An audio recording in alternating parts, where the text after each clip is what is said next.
All right, this is part 2 of sorting the mill. So we explained the differences in the previous video between the two different bank accounts. One thing that you have to make sure you're watching is PP&L bills. So again, we've got some for Holtwood Mechanical, some for the different addresses. All important those get entered right.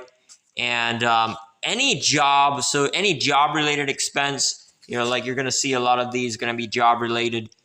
They're called COGS, cost of goods, and they need to get assigned to the job.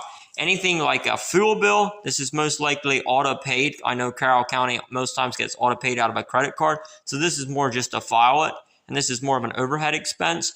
But it's very important that anything that was, like a rental even, it gets applied to the correct job for job costing. We have to capture all of our invoices, and don't look at this job as something. This is maybe not the most exciting job, but it could be a lot of fun. And it's important that everything gets put in the right place. So it's something that, we're going more and more digital. And if you see efficiencies here, feel free to point them out. I'll keep cruising here.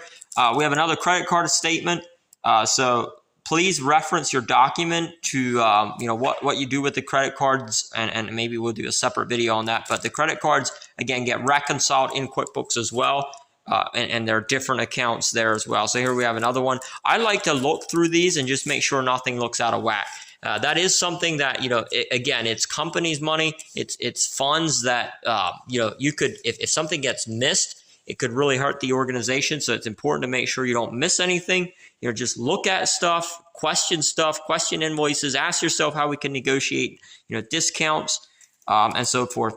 Wacker Nissan. So if you open this one up, you'll see that this has really the just a monthly payment. It's probably being auto drafted, but it's just really the monthly payment record. We might have to be printing a check for this. I'm not sure, but always check to make sure this isn't auto drafted. Some of these, sometimes they're auto drafted, sometimes there's not. Pico, that's another utilities company. That's for 51 White Road. So again, that needs to be paid out of HM, which I believe it's already auto drafted there as well.